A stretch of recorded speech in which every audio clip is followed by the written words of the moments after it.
Hello, welcome. Thank you for joining us on this edition of News 2. I'm Sandra Gumansing. In our top story, an armed individual entered a bank located in Peters Rest on St. Croix today and discharged one shot in the bank's lobby. The bank has two branches on St. Croix which have been robbed before. Reportedly, the bank was provided security recommendations by local police department. However, an armed robber was able to once again enter the financial institution. News 2's Stephanie Brown reports. A bank robber entered the Peters Bank of St. Croix branch with a loaded weapon and discharged one shot in the bank's lobby. The security guard on site was unarmed, and the bank's branches have been robbed several times before. In October of 2014, at the Peters Rest branch location, the bank was robbed by gunpoint by two men. And 1 month earlier, in September of 2014, two masked men held up the bank's Gallows Bay branch. Dating back to 2011, a rash of bank robberies occurred in the territory that included St. John's Merchant Commercial Bank, Scotia and Banco Popular branches on St. Croix, which have led many banking institutions in the territory to install double-set locking doors. A police source informed that the department recommended that the Bank of St. Croix install security measures that would deter robberies. Currently, both of the bank's branches do not have armed security guards nor man-trap doors, and the safety of the bank's employees are questionable. The bank's Peters Rest manager declined to give a statement. FDIC banking regulations are vague when it comes to security programs of compliant banks. Sources inform that a suspect in this case was apprehended. However, by news time, the individual's name was not released. For News 2, I'm Stephanie Shalana Brown. Be sure to count on 2 to keep you updated. FDIC security rules and regulations do not list that security guards at financial institutions be armed. There has been legal and social topics that discuss the hazards of arming security officers. Again, count on 2 to keep you updated.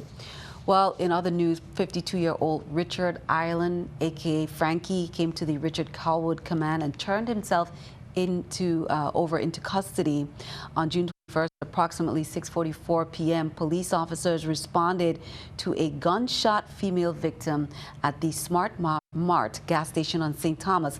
Here is more from VIPD.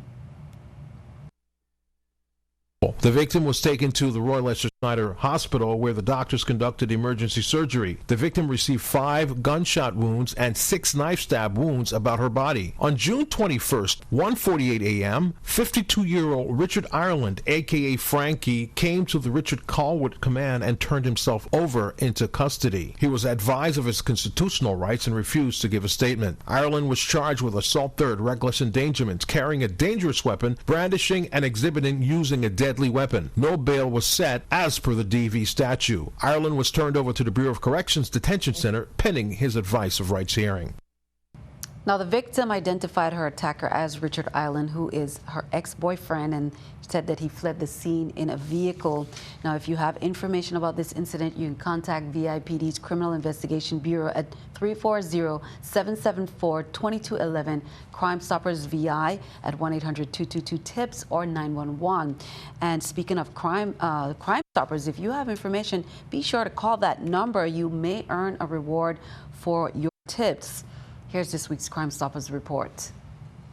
Police in St. Croix are requesting the community's assistance in locating a woman reported missing by her family. According to the Virgin Islands Police Department, Wanda Rivas, age 47, was last seen about 6:30 p.m. on May 17, 2015, in the vicinity of the ice cream shop in the Sunny Isle Shopping Center area. At the time, she was wearing a red, blue, and white striped blouse with blue jeans. Wanda Rivas, a Hispanic male, is about 5 feet 3 inches tall, weighs about 130 pounds. She has black hair and brown eyes. Any information you have regarding the whereabouts or pertaining to the disappearance of Wanda Rivas, please contact the Crime Stoppers VI at 1-800-222-TIPS or www.crimestoppersvi.org or www.p3tips.com, or you can always call 911. Well, turning to the Senate, June 21st, Workforce Development, Consumer Affairs, and Culture Senate. That was they had a Senate hearing. The territory is observing its centennial as an American territory this year, and the centennial Commission. They provided testimony on the expenditures of the centennial events. Further, the governor informed last month the Virgin Islands now has Division I clearance to host sports events with the top teams in all Division I sports. Calvert White, the Assistant Commissioner of Sports, Parks and Recreation, spoke about taking advantage of the sports market to inject further revenue into the economy. Here's more. $130,000 to $595.51. Okay, that's pretty impressive because I thought by watching the ceremonies and everything else, I thought it was probably much more extravagant than that. So that meant that you guys did a phenomenal job. Deeming Virgin Islands as a foreign destination, and I don't think nobody really know how big that is yet. And I don't like to bank off of somebody else's sadness, but with all that's going on in Europe and overseas, travelers are going to start looking for other destinations. You know, you need visas and all of that to travel to Europe. You don't need that to come to the Virgin Islands. So this is going to be prime destination. Well, the USVI Hotel and Tourism Association's 24th Annual Destination Symposium, it's wrapping up tomorrow. It's been going on all week, and this year they are celebrating with the theme Centennial. Representatives from several of the top travel companies are gathering for that 5-day event to meet with on-island travel partners and to discuss various products, marketing initiatives, and more. Now, not only does that symposium allow wholesalers to learn about what the VI has to offer, but it also gives local businesses a chance to show off their products and services. Here's more. Good evening. The Department of Tourism is so pleased to be at the 24th Annual Destination Symposium.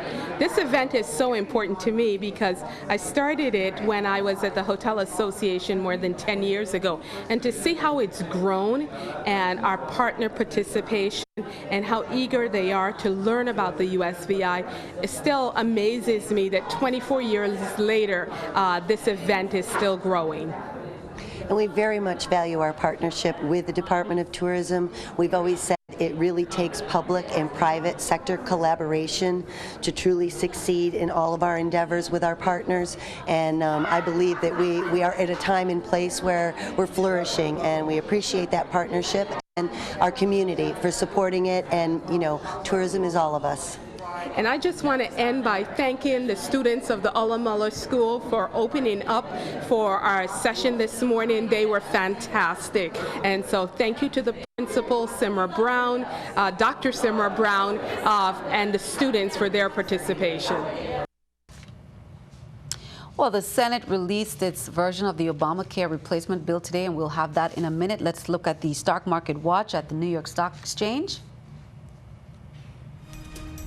Ford has announced it will move production of the Focus compact car from the United States to China, then ship many of them back to the U.S. to sell. That's a first for the automaker. Ford had previously announced plans to shift production to Mexico. It estimates it will save $500 million annually by building in China rather than Mexico. The move will not affect any jobs at the Wayne, Michigan plant, where the Focus has been built until now. Ford plans to make room for larger, more profitable vehicles at the Michigan plant, which employs 3,600. Demand for small cars in the U.S. has been weak. Sales of the Focus are down 20% so far this year. Let's take a look at the numbers there. We can see the Dow down 12, NASDAQ up 2, S&P 500 also down. Coming up on News 2, we have some graduation pictures as well as summer program information. That's coming up after the break.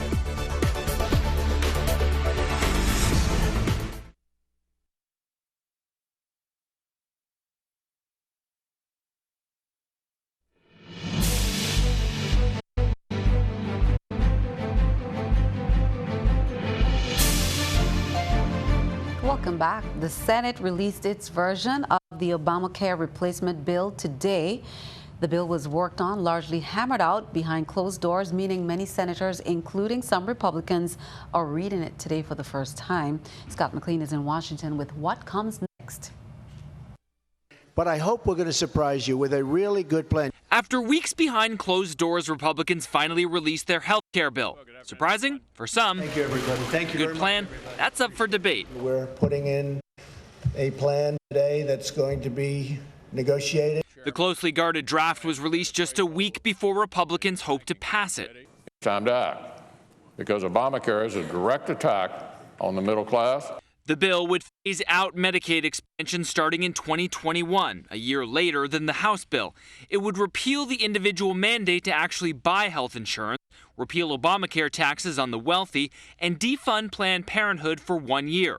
Republicans can only afford to lose 2 votes, since no Democrats are expected to support the bill. The Senate Republican health care bill is a wolf in sheep's clothing. The bill does not include the controversial House proposal that would allow some states to decide on protections for people with pre-existing conditions.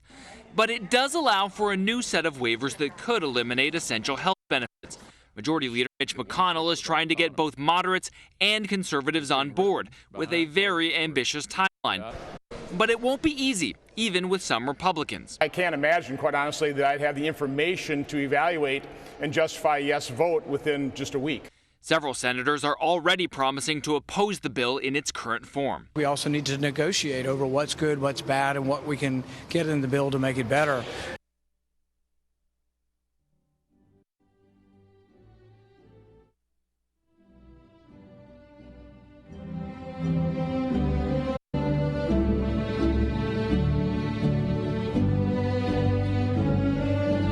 Graduation ceremonies continue. We have some to share from Monday night, the St. Croix Career and Technical Education Center's graduation that was held on Monday night. 118 graduates are ready to step into the future. It was the 22nd annual certification ceremony held in the St. Croix Educational Complex Auditorium.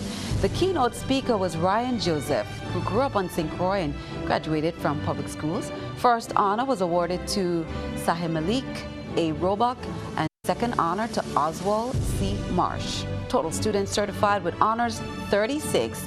Certificates were handed out in 19 different programs. Congratulations to the graduates. Ivana Udoracan High School will conduct orientation for incoming 9th graders enrolled in the Summer Bridge program. That's this Friday, June 23rd, beginning at 8 a.m. in the library. Orientation, they say, is open to students already enrolled in the Summer Bridge entering the 9th grade from BCB Middle School and the Julius E. Sprouse School. Students from private and parochial schools enrolled in the program should also attend that meeting, they say, and be prepared to take the required placement test. Interested parents and students not already enrolled in the Summer Bridge should also attend orientation. Summer Bridge t-shirts will be on sale and summer reading assignment books. For more information, you should contact Ivana Udoracan High School 9th Grade Success Academy at 340-775-6380, extension 4815. Well, VI Port Authority's governing board named David Mapp to be the permanent executive director. Now, Mapp has been with the Port Authority since 1980s, and he has been the authority's assistant executive director for years. He's been the acting executive director since Carlton Dow was let go from the post in December. The board also named Damian Cartwright, who was the acting director of engineering, to be the assistant executive director of the Port Authority. Meanwhile, representatives from the Federal Aviation Administration are in the territory. They're there this week to meet with local government officials over issues about the closure of the Anguilla landfill.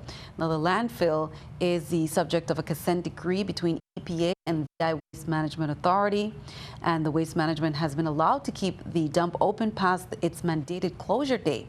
Now, a meeting had been scheduled for today at Government House in Christiansted to discuss the issue with the EPA and VI Waste Management Authority. Be sure to count on 2 to keep you updated. Well, as we reported earlier this week, on Friday, beginning at 5 p.m. at the Altoona Lagoon in Christiansted, Virgin Islands Puerto Rico Friendship Committee will be hosting the Noche de San Juan. All across the beaches of Puerto Rico, family and friends gather to celebrate the birth of St. John Baptist, and at midnight, everybody jumps into the water. There will be live music by Rumba Caliente and plenty of food and drink for this fun fundraiser. Here's more.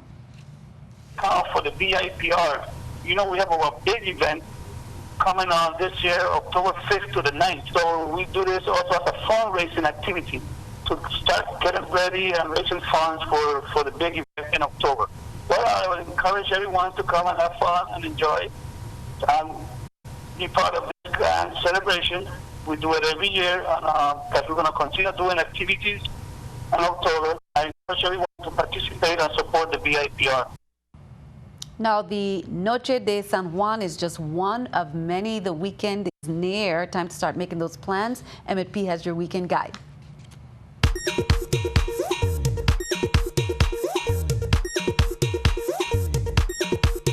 Ready. It's another episode.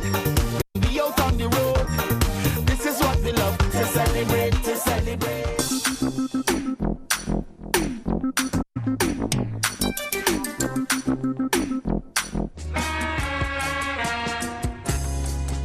I'm Whitney McFarland. And I'm Griffin McFarland. And welcome to Ark Vodka, the Virgin Islands' first locally owned vodka distillery. Now come on in, we'll show you around.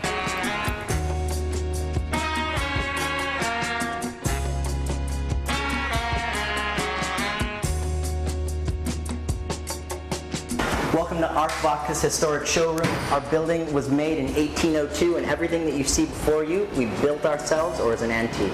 Located in downtown Charlotte, Amalia, Ark Vodka really wants to bring the taste of the Virgin Islands to the world. Our passion project began when my brother and I asked ourselves, how could we bring a product to the Virgin Islands that honored our history as well as looked forward to the future? Which is why we really focus on sugarcane. When many people hear the word vodka, they automatically assume potatoes, but vodka is actually made with whatever's in abundance around you, which is why we chose sugarcane. We belong to the soil, it has a history with the Virgin Islands, and it provides a nice, cool, crisp finish for all of our spirits. In regards to flavoring, we at Ark Vodka have chosen flavors that are native to a Caribbean palate. By working exclusively with local farmers positioned here in the Virgin Islands, as well as throughout the Caribbean basin, we're able to bring you a product that the world has never seen. That's also why we chose certain flavors like lemongrass, cinnamon, mint, ginger, bay leaf. All of those are flavors that we grew up here with in the VI, and we want to show the world what we can produce and how they actually taste when combined with a high-quality spirit. Flavors aside, we also like to have fun. In fact, this Friday we're hosting another edition of our Full Cup Fridays, a happy hour from 5 to 8 where patrons can come down and drink all they want for $15. So we encourage you to come down, have some fun, listen to some good people, some good vibes, and have a good time.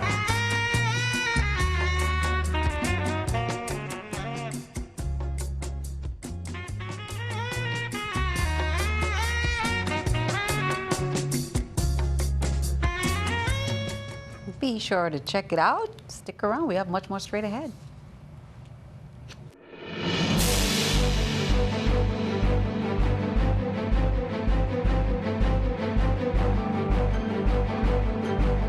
Friday, June 23rd, we'll be blazing hot for Night 2 of Sync's Music Festival. Prepare yourself for legendary performances by Goo Goo Dolls, Sharanks, Third World,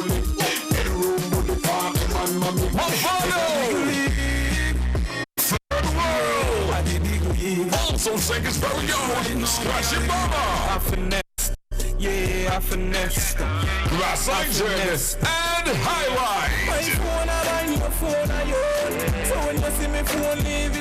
Cost for all this is just $100 easy.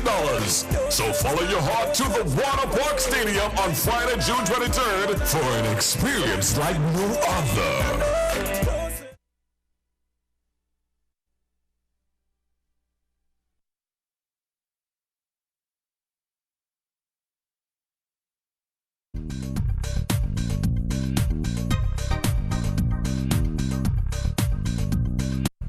We have a tropical wave, just a small one, approaching the islands. And with that, we are going to see an uptick as far as cloud coverage and showers just for the next couple of days. It's basically going to brush up against the island, and we'll just see some brief showers. So taking a look right now, we do see just a little bit of cloud coverage and precipitation across the region. So for tonight, it's going to be mainly clear, 80 degrees for our temperature. St. John's tomorrow, 91 degrees, partly sunny skies, and also in St. Thomas, 91 degrees, sunny skies as well, and in St. Croix, 88 degrees. But again, remember, we could see just a brief passing shower here really through the weekend. So the Atlantic side for our waves 2 to 4 feet, winds out of the east from 10 to 15 knots. We don't have any advisories to tell you about. Same story for the Caribbean, waves 3 to 5 feet, winds out of the east from 10 to 15 knots. Now, as we take a look at this 5-day, we see on Sunday a few showers. Well, that's the day that we have a larger tropical wave heading in our direction, and we are certainly going to see an uptick of showers, not just Sunday, but also through Monday. So it's going to be a bit cloudy here to kick off the work week. Temperatures stay very warm, though, and start to dry out on Tuesday with highs around 92 degrees. Sandy, back to you. Thanks for that. Time for our News 2 weather picture, and that's the showers you were talking about. Tyra Rollins shares this, age 11, representing the LCR Community Learning Center, showing that the showers there, so be sure to keep the umbrella handy. Send us your News 2 weather picture to News 2 via 4611 Tutu Park Suite 300, St. Thomas VI 00802. That is all for this edition. Thank you for joining us. We'll see you next time.